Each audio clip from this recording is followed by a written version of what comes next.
مساء الفل يا جماعة، معاكم جزء تاني من الحلقة مع ضيف جديد أول مرة يجي معانا، وإن شاء الله ما تبقاش آخر مرة، وإن شاء الله المرة الجاية يجي معانا بقى على القهوة بقى زي ما بيقعد معانا كده على القهوة، اللي هو مهاب. ازيك يا مهاب؟ ازيك يا عمورة؟ عامل إيه؟ عارف أنت الكريشات بتاعت البرنامج هو إيه؟ نفسي أطلع معاك من زمان بس الظروف وأنت شايف مطحنة الشيفت تحت عاملة إزاي؟ ما تقولش بقى إحنا فين بقى؟ مش هنكشف. عامل ايه؟ كله زي الفل. مبسوط ان انت طالع معايا قوي عارف الكرسي ده قعد عليه قبل اساطير عظماء اباظه بس واسلام وجونيور وعبده هنا جونيور طلع معانا وعلى القهوه اباظه. انا عشان كده كنت بقى فتره ان عمرو طلعني معاك بس اخد حاجه من السبوت بتاع النجوم بس. هو ما فيش غير هو موضوع واحد بنتكلم فيه. وطبعا بما انك بقى يعني مشجع اصيل للنادي المصري وياما شفت مع العميد عايزك تكلمني عن رايك كيف العميد مع منتخبه اللي بيقدمه. بقول لك لما تيجي ناخد من الاخر يعني من التصريحات اللي هي في الاخر ايه الحدث قلع الحزام وقام ايه مدور الضرب في الناس كلها يعني كده. الدنيا بتبقى ماشيه حلوه جدا مع حسام حسن طول ما النتائج زي الفل. انت بدات انك مشجع للمصري يعني، فانا مثلا شفت مواسم هي اوريدي كانت ناجحه مع حسام حسن، بس كانت ناجحه ليه؟ حسام دايما بيحب اللعيب اللي هو ايه مسيطر عليه من الاخر، اسمع الكلام وما تفتحش بقك. هو كده تلعب في المركز ده انا عارف انت تعمل ايه، اخرك بالكوره تعمل كذا كذا كذا، ما تعملش اكتر من اللي في دماغك. زي الفيديو الشهير اللي كان اباظه مشغله تحت دلوقتي مع جريندو اللي هو مش في 3 بابا، هو الا هو ده اخر. اهم حاجه انا مسيطر والنتائج تمام ماشيه. هيقول لك ايه وانا والله بكسب وبقلل امكانيات، ما انت عارف ده نادي كل لعيبه فيه يعني على الله، واحنا مرتباتنا كلها جنيه وربع والدنيا ماشيه زي الفل تمام.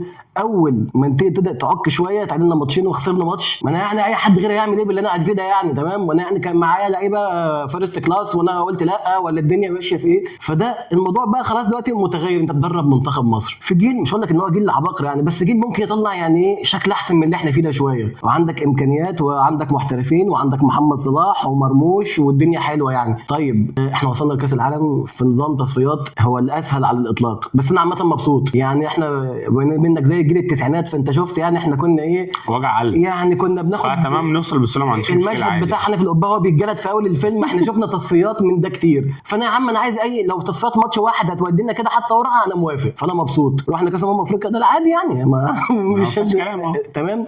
لكن كل الناس كانت بتقول احنا لما نقابل منتخب جامد هنتكشف شويه، طريقه اللعب مش اللي هي. طيب احنا دلوقتي انت تقدر تقول لي مثلا احنا حسام حسن بقاله سنتين مع المنتخب سنه ونص، احنا بنلعب بخطه ايه؟ وسع وصلي على لا بتكلم بجد والله. انت مثلا قادر مثلا تقول ان هو وليكن بيلعب 4-4-2 دايموند كلاسيكيه؟ لا مفيش الكلام ده. 4 في النص واثنين وينجات واثنين صراحه مثلا، ولا 5-3-2-1 ولا 3-5-2 ولا هل مثلا في شكل والكلام؟ هو كل شويه عايز يوريك ان انا هو زي هو اللي انا النهارده انا ببني وبجرب وعايز اقول للناس ان في عندي اكتر من لعيب تمام ممكن يعمل اكتر من دور ونلعب بكذا شكل، مع ان اللعبه دي ما بتعملش كده في انديتها اصلا يعني تمام. يعني انت عندك الاهلي مثلا، هنكون ناخد الاهلي المثال ده من اول كولر او كمان من قبل كولر، مرحله ما قبل كولر ثم كولر، ثم لما جه بعد يعمل النحاس مسك مؤقت، او جه كمان الراجل ريبيرو اللي هو حاول يبتكر شويه بس ما عملش، بعد كده رجع عمل النحاس تاني، بعد كده دلوقتي يسترب.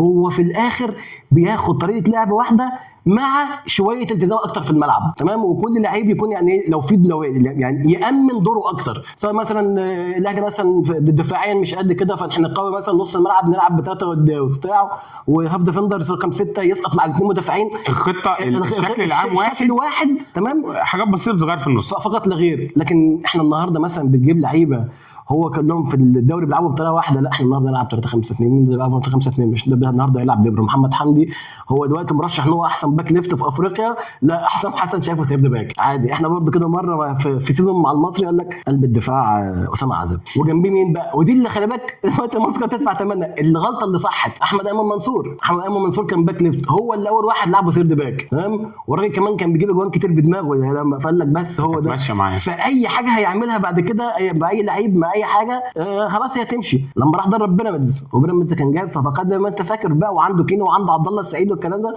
5 ماتشات ومشي. والملاك ساعتها او الملك ساعتها اللي كان موجود قال لك احنا مش هنخترع في الكوره يعني انت مش هتدخل في الكوره، انت عندك احسن لعيبه في مصر يعني لو انت عايز تلخص تجربه حسام حسن مع المنتخب انت قرار وخليك ماشي معاه للاخر يعني. اللي خد القرار بقى خلاص انت خدت قرارك يا باشا وشيل الشيله للاخر. حسام حسن هيلعب كاس افريقيا ده اكيد خلاص، احنا ما فيش مفر، احنا بنتكلم في شهر ولا احنا كاس افريقيا يعني ما في. انا بقول بقول لك مفيش حاجه مضمونه. بقى انت قصدك بعد تصفيات النهارده مثلا؟ لا هو عموما هو مفيش حاجه مضمونه، هو يعني في مصر مفيش حاجه مضمونه، فعادي ممكن تلاقي مدرب تاني جدا اللي بيلعب، يعني مدرب تاني عادي جدا هو اللي بيلعب بكاس مع مصر، عارف ان ده احتمال ضعيف بس عادي ممكن يحصل. ما انا عشان كده عايز اسالك دلوقتي زي ما سالتك واحنا قاعدين بره، قلت لك هل تجرب تجربه تكرر موقف حسام البدري بعد ماتش الجابون وبعد تصريحاته؟ ما انا بقول لك ما هو الراجل ما كانش خسر برضه موقف ساعتها. حسام البدري تمام. وموقف ايهاب جلال الله يرحمه وموقف فيتوريا، يقول لك ان عادي ممكن يمشي حسام حسن ويجيبوا اي حد تاني عادي، يعني احتمال ضعيف جدا بس عادي ممكن يحصل عادي. هم شايفين كده. طب بس عشان برضه ما كنتش خاتم منك الميكروفون كده، انا عايز اسالك لان انت عندك راي برضه. احنا لما كنا بنتكلم من فتره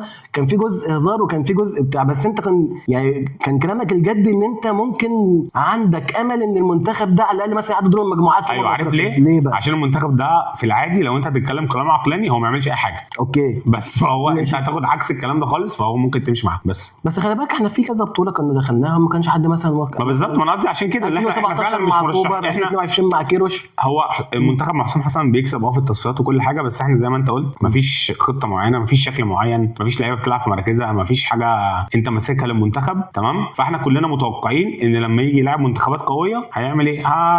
هنزعل اكيد، هيظهر شكلنا وحش اكيد. فانا بقى باخد من الكلام ده هقول لك ايه، ان احنا داخلين البطوله مش متفائلين، فممكن يحصل العكس كده. بس هو السؤال هو ده برضه مش، وانا بضمن لك واحد عارف مش احسن كويس مش هيحصل لو احنا عملنا المنطق. بجد والله. يعني مثلا كان لو لعبنا لو لعبنا بالمنطق وحطينا كل لعيب في مكانه ولعبنا ممكن بالظبط كده. انا احد صناع المحتوى كنت شايف له فيديو امبارح، واحد كده يعني من المجال زينا كده قال له طب بقول لك حاجه انقش. شوف مثلا الطرب ده عامل ايه مع الاهلي، ماشي معاك كويس اخر ماتشين اعمل زيه مثلا، يعني فاهمني، على الاقل يكون اللعيب مرتاح في الملعب. ان مروان لما يستلمها في النص عارف هيستلمها مين، يكون مين جنبه ومين شماله. صلاح مثلا وهو في الوينج مثلا عارف الناحيه الثانيه في تريزيجيه او زيزو في قلب الملعب وقدامه مصطفى، ما يقعدش يقرب ويدور هنا هيطلع كده ولا محمد حمدي اللي وراه. ادوار بقى مركبه غريبه يعني. مروان عطيه انت هتلعب في نص الملعب بس والكره مش معانا، هتروح ناحيه اليمين عشان تغطي ورا صلاح وزيزو ومحمد هاني، وبعد كده لما الكره تتقطع مننا هترجع تقف ثالث في ايه يا عم؟ بص بقى واقع الكلام ايه كل دي داتا كتير بتديها اللعيب اصلا. هو اصلا مش فاهم حاجه. يعني هو عنده 12 سنه في الناشئين لحد اول امبارح هو بيلعب في الاهلي، بيلعب بطريقه واحده كمركزه رقم 6 مثلا. راح المنتخب في يومين هو حسام حسن عايز يقول له انت كذا كذا. انا بس عايز اقول حاجه برضو اللي هو ايه عن فكره برضو اللعيبه اللي هو بيلعبها مش في مركزها. حسام حسن متعود على انه زي ما انت قلت كده اللي هو ايه بيمسك نادي امكانياته مش كبيره. تمام. فمش كل الحاجات اللي هو بيطلبها متوفره له. هو مثلا قال لك مثلا انا عايز يا جماعه مدافع بيلعب برجله الشمال، مدافع اللي هو مدافع قلب دفاع بيلعب برجله الشمال عشان مثلا يبقى الهجمه مثلا ايا كان السبب اللي هو عايزه فيه. فما لقاش، فبيعمل ايه؟ بيجيب باك يحطه، بيشوف جيب الباك التاني يحطه باك عشان يحل، بيتصرف على قد امكانياته المتاحه. انت دلوقتي بتدرب منتخب مصر عندك كل لعيبه، اي لعيب معاه باسبور مصر، معاه بطاقه، حتى مش باسبور مش لازم باسبور، معاه بطاقه مصريه انت ممكن تجيبه تلعبه عنده. فانت عندك خيارات. ليه بقى نقوم جايبين نفس اللعيبه نجيب الباك احط باك اللي هو محمد هاني احطه مدافع، ومحمد حمدي اللي هو باك احطه مدافع، وحمدي فتحي اللي هو نص ملعب احطه مدافع، ورامي ربيعه طلعه يلعب في نص الملعب؟ ليه عارف ليه؟ عارف ليه؟ ان دايما حسن قبل ما افكر في الانجاز البحث عن المبرر لو دايما مشيتش، ده هيبقى المبرر في الاخر. انا بجرب، انا بطلع الجيل. ما هو النهارده قال لك ايه؟ اللي قبلي اتاخروا في البنى. يعني كل اللي مسك منتخب مصر مثلا، مع ان خلي بالك يعني كيروش جاب محمد عبد المنعم من سموحه والاهلي مش واخد باله منه، خلاه احسن مدافع في مصر مثلا، يعني مثلا بالوايم كده، يعني رجع عمرو السوليه تاني يلعب كوره مثلا. عمرو السوليه كان عامل بطوله افريقيا تفتكر في الكاميرون ان انت سافرت يعني وشفت عمرو السوليه كان عامل بطوله حلوه جدا مثلا. شكلنا في الملعب كان فرقه منظمه. مرموش ما بقاش دولي غير مع كيروش مثلا. انا مش بضرب مثل بكيروش بس بتكلم في ناس عملت يعني.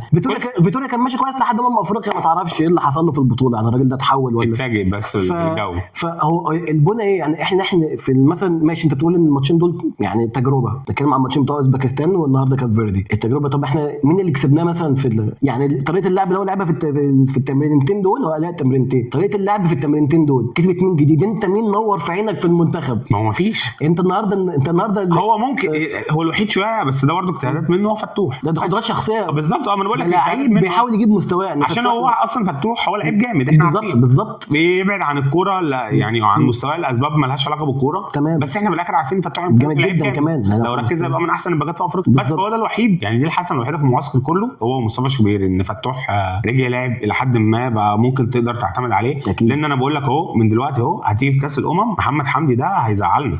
محمد حمدي ده هيجي في كاس الامم يا جماعه هتلاقي الناس كلها بص خلاص يعني انا هتشوف في كاس الامم هيعمل ايه. محمد حمدي لا يعتمد عليه تماما حتى بعد الموسم اللي عمله بيراميدز ولا اي حاجه. هتشوف مع انه كان اساسي هتشوف كل الماتشات دي والخبرات دي ولا اي حاجه. هتشوف انا عامه انت لو سالتني خلينا طبعا يكون فتوح لو في مستواه زي ما كنت بقول لك فتوح ده لو في مستواه احسن باك ليفت في افريقيا.